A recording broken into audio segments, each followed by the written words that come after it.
നമസ്കാരം. ബാലരാമപുരം കോട്ടുകോൽ കോണത്ത് കിണറ്റിലെറിഞ്ഞ് കൊലപ്പെടുത്തിയ 2 വയസ്സുകാരി ദേവേന്ദുവിന്റെ കൊലപാതകത്തിലെ ദുരൂഹത നീക്കാൻ പോലീസ്.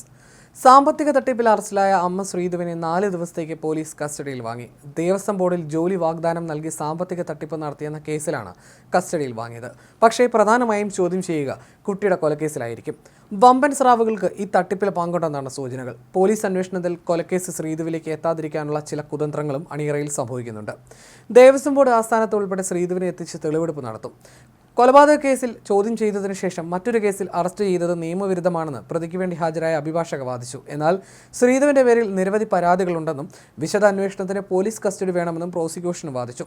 ദേവേന്ദുവിനെ കിണറ്റിലെറിഞ്ഞ് കൊലപ്പെടുത്തിയ കേസിലെ പ്രതി ഹരികുമാറിന്റെ മാനസിക നില പരിശോധിക്കുന്നതിനായി ജുഡീഷ്യൽ കസ്റ്റഡിയിൽ വിട്ടു.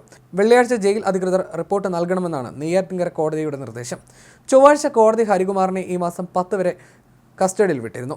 എന്നാൽ പ്രതിക്ക് മാനസിക പ്രശ്നമുണ്ടെന്നും കസ്റ്റഡിയിൽ വിടരുതെന്നും ലീഗൽ സർവീസ് അതോറിറ്റി അഭിഭാഷക സുജ്ന മുഹമ്മദ് കോടതിയോട് ആവശ്യപ്പെട്ടിരുന്നു. ഇതിന്റെ അടിസ്ഥാനത്തിലാണ് വിശദമായ പരിശോധന നടത്തി മെഡിക്കൽ റിപ്പോർട്ട് ഹാജരാക്കാൻ കോടതി ഉത്തരവിട്ടത്. ഒറ്റ ദിവസം കൊണ്ട് ഒരാളുടെ മനോനില പറയാൻ കഴിയില്ലെന്നും കുറഞ്ഞത് 10 ദിവസമെങ്കിലും നിരീക്ഷിക്കണമെന്നും പ്രതിയെ പരിശോധിച്ച മെഡിക്കൽ കോളേജിലെ സൈക്കാട്രി വിഭാഗം ഡോക്ടർമാർ അറിയിച്ചു. പിന്നാലെയാണ് പോലീസ് കസ്റ്റഡിയിൽ നിന്ന് പ്രതി ഹരികുമാറിനെ കോടതിയിൽ ഹാജരാക്കി ജുഡീഷ്യൽ കസ്റ്റഡിയിലേക്ക് കൈമാറിയത്. ഇതോടെ ശ്രീധുവിനെയും ഹരികുമാറിനെയും ഒരുമിച്ച് ചോദ്യം ചെയ്യാനുള്ള നീക്കം പൊളിഞ്ഞു. അതിനുവേണ്ടിയാണ് ഹരികുമാറിന്റെ മാനസിക നില പരിശോധന ആവശ്യം ചർച്ചയാക്കിയത് എന്ന സൂചനകളുമുണ്ട്. ഹരികുമാറിന് മാനസിക പ്രശ്നങ്ങൾ ഉള്ളതായി കരുതുന്നില്ലെന്ന് ഡോക്ടർമാർ നേരത്തെ പ്രതികരിച്ചിരുന്നു. കോടതി നിർദ്ദേശപ്രകാരം തിരുവനന്തപുരം മെഡിക്കൽ കോളേജ് ആശുപത്രിയിലെ മനോരോഗ വിദഗ്ധരാണ് പരിശോധന നടത്തിയത്. ഈ പരിശോധനയ്ക്ക് പിന്നാലെയാണ് പ്രതിയായ ഹരികുമാറിന് മാനസിക അസ്വസ്ഥയും ഉള്ളതായി തോന്നുന്നില്ലെന്ന് പരിശോധനയിൽ വ്യക്തമായതെന്ന് ഡോക്ടർമാർ പറഞ്ഞു. വൈദ്യപരിശോധനയ്ക്ക് ശേഷം പ്രതിയെ ജയിലിലേക്ക് മാറ്റി. അറസ്റ്റിന് പിന്നാലെ റൂറൽ എസ് പി ഹരികുമാറിന് മാനസിക അസ്വസ്ഥയും ഉണ്ടെന്ന് പറഞ്ഞിരുന്നു. പ്രതി പലപ്പോഴായി മൊഴി മാറ്റുന്നത് കൊലയുടെ കാരണം ഉൾപ്പെടെ വ്യക്തമാകുന്നതിന് വെല്ലുവിളിയായി മാറുകയാണെന്നും മാനസിക പ്രശ്നമുണ്ടെന്നുമാണ് പോലീസ് പറഞ്ഞത്. ഇക്കാര്യം കോടതിയും അറിയിച്ചിരുന്നു. തുടർന്നാണ് കോടതി മാനസിക പ്രശ്നങ്ങളുണ്ടോ എന്ന് പരിശോധിക്കാൻ നിർദ്ദേശം നൽകിയത്. 2 ദിവസം പ്രതിയെ ജയിലിൽ നിരീക്ഷിച്ചതിനു ശേഷം പരിശോധനയുടെ റിപ്പോർട്ട് കോടതിയിൽ നൽകും.